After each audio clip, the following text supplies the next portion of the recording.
तो अब हम जानते हैं आपके फॉर्म में जो बाकी फील्ड्स हैं उन फील्ड्स का मतलब क्या है, आप उनको कैसे प्रयोग कर सकते हैं एक बहुत अच्छा फॉर्म बनाने के लिए। और जिस भी तरीके से आप फॉर्म को सेटिंग्स को चेंज करके अपने सुविधा अनुसार यूज़ करना चाहें उस प्रकार से आप उसको यूज़ कर सकते हैं।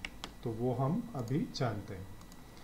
तो मैंने आपको फॉर्म नेम, टाइटल और डिस्क्रिप्शन के बारे में बताया और आपको दिखाया भी कि कैसे वो फॉर्म नेम और टाइटल जो है जब हम कोई फॉर्म खोलते हैं तो उस फॉर्म में उसी प्रकार से जिस प्रकार से हम करना चाहते हैं उस प्रकार से वो बनकर आ जाता है।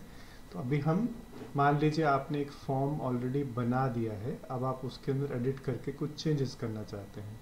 तो जिस प्रकार से मैंने अभी यहाँ पर ये फॉर्म के अंदर लिस्टिंग के अंदर आप देख सकते हैं फॉर्म को सिलेक्ट किया जो बनाया था और एडिट फॉर्म पे क्लिक किया, तो आपने जो ऑलरेडी फॉर्म बनाया हुआ है उस फॉर्म के अंदर आपको आपका वो फॉर्म एडिटिंग के लिए आपके सामने स्क्रीन पे खुल जाएगा। थोड़ा 1-2 मिनट लेता है।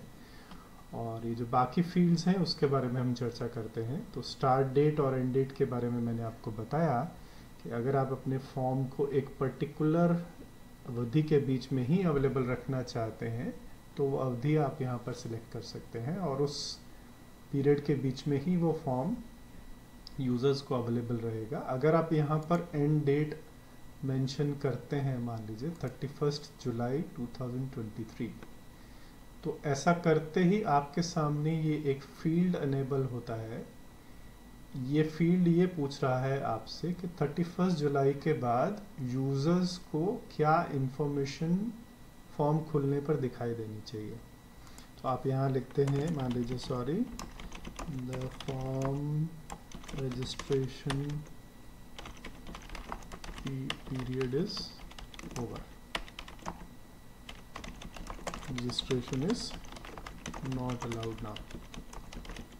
ये मैसेज अगर आप यहाँ लिख देते हैं और इसमें अगर आपको रिक्वायर्ड फॉर्मेटिंग करना चाहते हैं या कुछ भी करना चाहते हैं तो आप यहाँ से कर सकते हैं।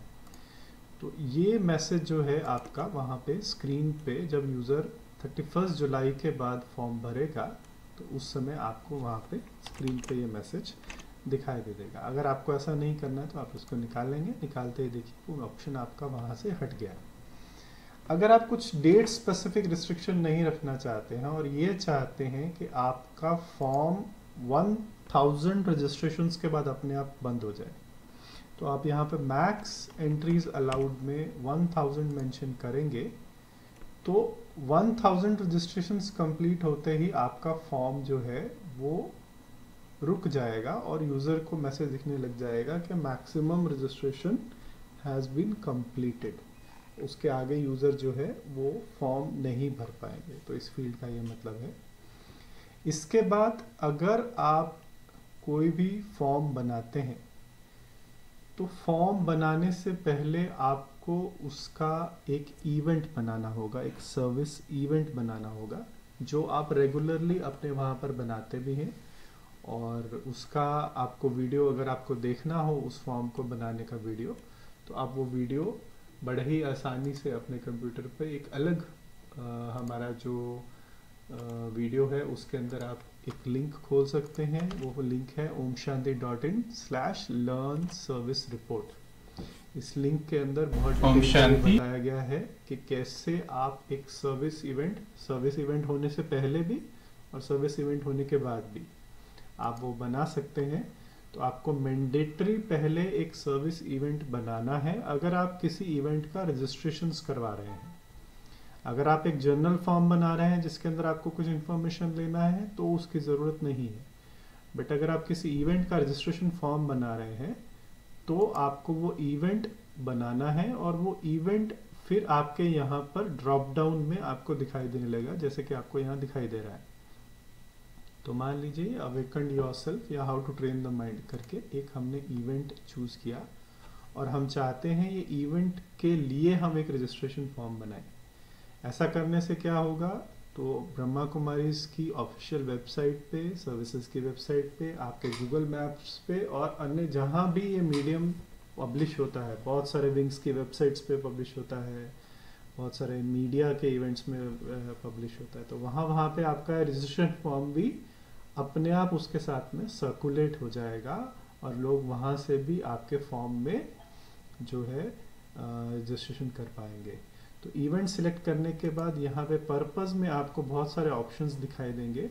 ये ऑप्शंस क्या है वो हम फिर डिस्कस करेंगे, बट आपको यहाँ पे इवेंट रजिस्ट्रेशन, ये रजिस्ट्रेशन का ऑप्शन सिलेक्ट कर लेना है। ऐसा करने से आपका इस इवेंट के लिए रजिस्ट्रेशन के ऑप्शन में आपका ये वाला फॉर्म जो है वो सर्कुलेट होना स्टार्ट हो जाएगा। इसके बाद अगर आप आपके फॉर्म को एक पर्टिकुलर प्रोजेक्ट के अंडर बना रहे हैं, देखिए यहाँ पे बहुत सारे प्रोजेक्ट्स लिस्टेड हैं। वो प्रोजेक्ट्स जो कनेक्ट हमारे ब्रह्मा कुमारी के बहुत सारे प्रोजेक्ट्स हैं, उसकी एडिशंस भी यहाँ होती रहती है। जैसे कि आप कह सकते हैं नशा मुक्त भारत अभियान है, तो नशा मुक्त भारत अभियान के अंडर अगर आप ये वाला इवेंट बना रहे हैं और ये वाला फॉर्म बना रहे हैं तो उसको आप यहाँ पे सिलेक्ट कर सकते हैं। अगर आप किसी पर्टिकुलर प्रोजेक्ट के अंडर नहीं बना रहे हैं तो आप ये वाला लिंक और ये वाला फील्ड एम्प्टी रख सकते हैं।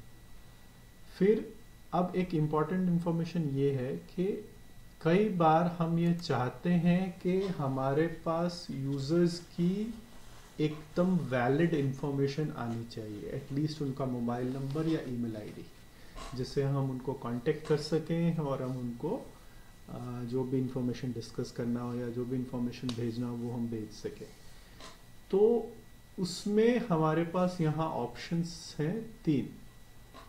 इसको हम लॉगिन मोड कहते हैं। अगर आप चाहते हैं कि यूज़र आपको वैलिडेटेड मोबाइल या ईमेल आईडी डाले और तभी वो फॉर्म को भर सके, ताकि आपके पास उसकी एक वैलिड इंफॉर्मेशन पहुंचे तो आप यहाँ लॉगिन मोड में, अगर आप चाहते हैं मोबाइल मैंडेटरी है तो मोबाइल, अगर आप चाहते हैं ईमेल तो ईमेल, और अगर आप चाहते हैं कि दोनों में से कोई भी एक ऑप्शन यूज़र को रहे और यूज़र उसको वैलिडेट करके ही जो है ये फॉर्म भर सके, तो आप जो है ये वाली ऑप्शन को सिलेक्ट कर सकते हैं। और इस वाले ऑप्शन को भरने से आपका यूज़र एकदम वैलिड इंफॉर्मेशन देने के साथ ही ये फॉर्म को भर सकेगा। देखिए मैंने यहाँ पे जैसे ही ये इंफॉर्मेशन अवेलेबल किया, सेव किया, तो अभी ये फॉर्म में आपके सामने लॉगिन का ऑप्शन आ रहा है। लॉगिन में 2 ऑप्शन आ रहे हैं, ऊपर मोबाइल नंबर, नीचे ईमेल आईडी। तो अगर यूज़र मोबाइल नंबर से लॉगिन करना चाहता है तो उसे यहाँ पर मोबाइल नंबर टाइप करना है और सेंड ओटीपी पे क्लिक करना है। सेंड ओटीपी पे क्लिक करने से उस यूज़र को उसके मोबाइल पर एक एसएमएस आया होगा, जिस एसएमएस में उसको 6 डिजिट का एक ओटीपी होगा। मुझे आया है, मैं वहाँ से पढ़कर ये ओटीपी डाल रहा हूँ। और ये ओटीपी डालने के बाद, लॉगिन पर क्लिक करने के बाद यूज़र को वो फॉर्म खुलेगा और उसका मोबाइल नंबर प्री फिल्ड पहले से ही भरा हुआ आएगा। तो ये एक सुविधा है जिसके द्वारा आपके पास केवल और केवल वही फॉर्म्स आएंगे जिसके अंदर आपके पास यूज़र का मोबाइल नंबर या ईमेल आईडी वैलिडेटेड आएगा। इसी प्रकार से अगर यूज़र ईमेल से लॉगिन करना चाहता है तो यहाँ login with Google doc option आता है। लॉगिन विद गूगल पे क्लिक करने से उसकी मोबाइल में या उसके लैपटॉप में जिस भी ईमेल आईडी से उसने लॉगिन किया हुआ है, वो लॉगिन किया हुआ है तो ये ऑप्शन आएगा। अगर लॉगिन नहीं किया है तो यूज़र को यहाँ पर लॉगिन करना होगा, और लॉगिन किए बिना यूज़र अंदर नहीं जा सकता।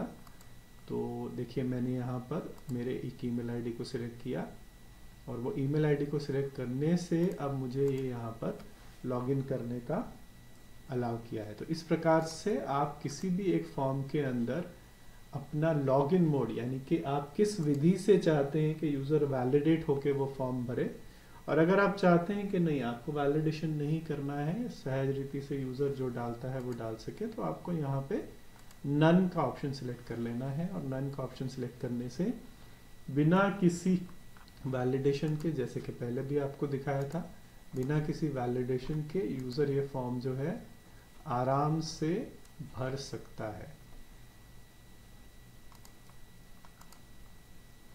आपके सामने हम ये दोबारा ये फॉर्म खोलेंगे और फॉर्म जो है बिना किसी वैलिडेशन के जिस प्रकार से पहले खुल रहा था उस प्रकार से खुल जाएगा। बाकी जो ऑप्शंस हैं कनेक्ट वन की इस फॉर्म सर्विस फॉर्म्स के अंदर वो हम चर्चा करते हैं तो फॉर्म खोलने के समय आप अगर ये चाहते हैं कि यूज़र एक मोबाइल नंबर से केवल एक नाम से, एक मोबाइल नंबर और सेम नाम से, मान लीजिए मेरा मोबाइल नंबर मैंने दिया और सौरभ गर्ग मेरा नाम है, मैंने BK सौरभ के नाम से वहाँ पे डाल दिया है ऑलरेडी फॉर्म, और मैं चाहता हूँ कि सेम मोबाइल नंबर से सेम नेम से मैं दोबारा फॉर्म नहीं भर सकूँ, तो मुझे अलाउ रीसबमिशन में नो रखना है। और अगर मैं ऐसा नहीं चाहता हूँ, मैं चाहता हूँ कि एक यूज़र एक से ज़्यादा एक मोबाइल नंबर से सेम नेम से भी एक से ज़्यादा बार फॉर्म भर सके, तो मुझे अलाउ रीसबमिशन में यस रखना है। फिर आप कई बार कुछ इवेंट्स होते हैं जिसमें आप केवल क्वालिटी यूज़र्स को बुलाना चाहते हैं, आप सभी को एंट्री नहीं देना चाहते हैं, तो हमारे पास यहाँ पर ऑप्शन है जहाँ पर यूज़र को आपका फॉर्म भरने के बाद कंफर्मेशन नहीं जाएगा। कंफर्मेशन मतलब यूज़र को अप्रूवल नहीं जाएगा, ये मैसेज जाएगा कि आपका फॉर्म मिल गया है और हम अभी आपके फॉर्म को चेक कर रहे हैं। तो अगर आप अपने फॉर्म के अंदर अप्रूवल रिक्वायर्ड यस रखते हैं, तो इसका मतलब ये है कि आप जिन भी यूज़र्स को रजिस्टर करवा रहे हैं, उन यूज़र्स को उस रजिस्ट्रेशन करने के बाद एक सेकंड स्टेप की वेट करनी है। तो जैसे ही यूज़र अपना फॉर्म भरेगा तो ये जो मैसेज उसको जाता है, यहाँ पे थैंक्स फॉर रजिस्टरिंग जा रहा है, इसमें हम ऐड कर देंगे we shall be looking into your application and will get back to you soon. ये करके हमने मैसेज लिख दिया। तो अब यूज़र को ये इन्फॉर्मेशन गया कि ठीक है, आपका फॉर्म मिल गया है, बट आपका फॉर्म अभी कंप्लीट नहीं है, हम उसको चेक कर रहे हैं।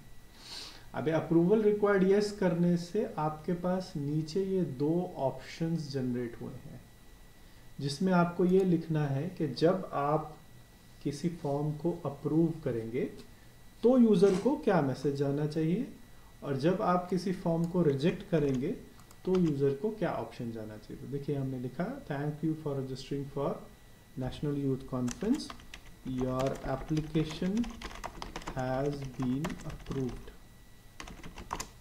इस प्रकार से आप जो है ये आपका अप्रूवल का मैसेज हो गया, और यहाँ पे आप रिजेक्शन का मैसेज लिखेंगे thank you for registering for national youth conference, your application could not be approved.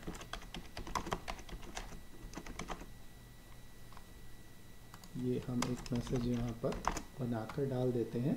तो ऐसा करने से आपको उन यूज़र्स की जो भी रजिस्ट्रेशन इंफॉर्मेशन मिलती है, उसको कैसे अप्रूव रिजेक्ट करना है वो एक अलग वीडियो में आपको दिखाया जाएगा। बट जब आप उनको अप्रूव या रिजेक्ट करते हैं तो इस अकॉर्डिंगली, जैसा भी आपने किया है उसके अकॉर्डिंगली आपको यहाँ पर उसकी जो भी इंफॉर्मेशन आपने डाली है वो इंफॉर्मेशन यूज़र को मिल जाएगी, और यूज़र उसके अकॉर्डिंगली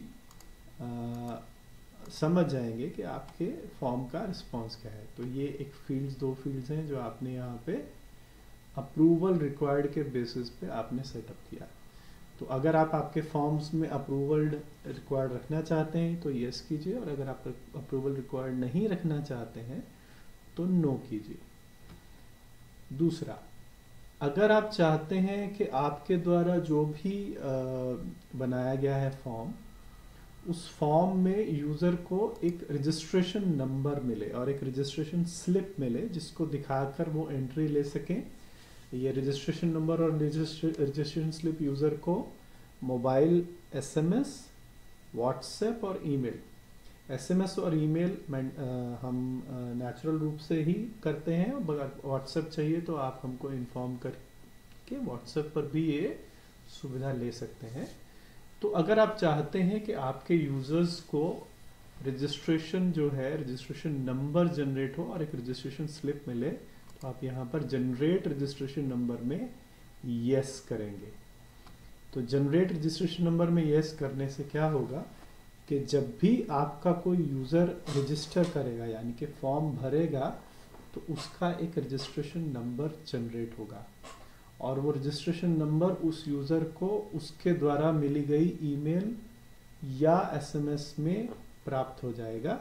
बट ये रजिस्ट्रेशन नंबर भेजने का ऑप्शन इस बात पे डिपेंड करता है कि आपने अप्रूवल रिक्वायर्ड यस रखा है या नो रखा है। अगर आप जनरेट रजिस्ट्रेशन नंबर यस रखते हैं और अप्रूवल रिक्वायर्ड नो रखते हैं, इसका मतलब आप चाहते हैं कि यूजर को रजिस्ट्रेशन करते ही वो रजिस्ट्रेशन नंबर मिल जाए। आपने अप्रूवल रिक्वायर्ड नो रखा है तो ये वाला ऑप्शन आपको रखने की ज़रूरत नहीं है। आप जैसे कि मान लीजिए आपने यहाँ लिखा thank you for registering for national youth conference, और आपने इस मैसेज की फॉर्मेटिंग जो भी करनी थी की, और साथ में आपने यहीं पर आप उसको रजिस्ट्रेशन नंबर भेजना चाहते हैं तो आप लिखेंगे योर रजिस्ट्रेशन नंबर इज। ये लिखने के बाद यहाँ ऊपर देखिए ये एक छोटा सा मैसेज लिखा हुआ है, use this text wherever registration number is to be shown. तो हम इसको कॉपी कर लेते हैं और हमारे ईमेल में हम जहाँ भी उसका एक्चुअल रजिस्ट्रेशन नंबर लिखना चाहते हैं वहाँ पेस्ट कर देते हैं। तो अब यूज़र को ये मैसेज जाएगा thank you for registering this, your registration number is, जो भी उसका रजिस्ट्रेशन नंबर होगा वो उसको यहाँ पर दिख जाएगा। अब ये रजिस्ट्रेशन नंबर क्या होना चाहिए वो आप डिसाइड करेंगे। तो कैसे आप डिसाइड करेंगे कि मान लीजिए आप चाहते हैं, आपका है नेशनल यूथ कॉन्फ्रेंस, तो आप चाहते हैं आपका रजिस्ट्रेशन नंबर हो सपोज NYC-12345 जो भी, तो आप यहाँ पर लिखेंगे NYC- और आगे ये देखिए पहले से ही रजिस्ट्रेशन नंबर का एक फील्ड दिया हुआ है, तो इसके अकॉर्डिंगली आपका ये देखिए सैंपल बन के आ गया यहाँ पर ऊपर आपका रजिस्ट्रेशन नंबर क्या जनरेट होगा। अगर आप चाहते हैं यूथ-1, तो देखिए यहाँ पे क्लिक करने से आपका रजिस्ट्रेशन नंबर ये हो गया। बट अगर आप चाहते हैं कि नहीं मुझे चाहिए NYC-1 सपोज ORC, तो आप एक प्रीफिक्स चाहते हैं, एक सुफिक्स चाहते हैं, तो ये देखिए आपका रजिस्ट्रेशन नंबर इस प्रकार से जनरेट हो गया। ये जो भी रजिस्ट्रेशन नंबर जनरेट होगा वो यूज़र को यहाँ पर इस तरह से इस जगह पे वो रजिस्ट्रेशन नंबर लिखा हुआ उसको ईमेल में आ जाएगा और SMS में भी पहुँच जाएगा। तो इस प्रकार से आप अपने यूज़र्स के लिए रजिस्ट्रेशन नंबर जनरेट करने का ऑप्शन और रजिस्ट्रेशन स्लिप जनरेट करने का ऑप्शन आप चूज़ कर सकते हैं। मैंने यहाँ पे अप्रूवल रिक्वायर्ड नो रखा हुआ है, तो हम ये फॉर्म को सेव करते हैं और इस फॉर्म को सेव करने से हमारे को ये रजिस्ट्रेशन नंबर और रजिस्ट्रेशन स्लिप फॉर्म भरते ही प्राप्त हो जानी चाहिए। तो मैं ये फॉर्म खोलता हूँ और मैं अपनी इंफॉर्मेशन यहाँ पर डालता हूँ।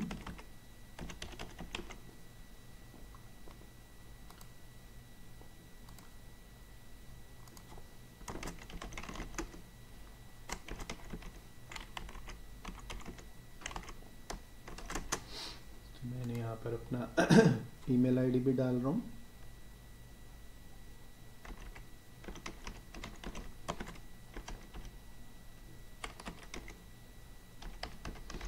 तो मैंने फॉर्म यहाँ पर भर दिया, मैंने अपना एजुकेशन भर दिया, मैंने यहाँ पर लिख दिया कि मैं आगे के फ्यूचर कॉन्फ्रेंसेस अटेंड करना चाहता हूँ और मैं सबमिट पर क्लिक करता हूँ। तो सबमिट पर क्लिक करने से जो है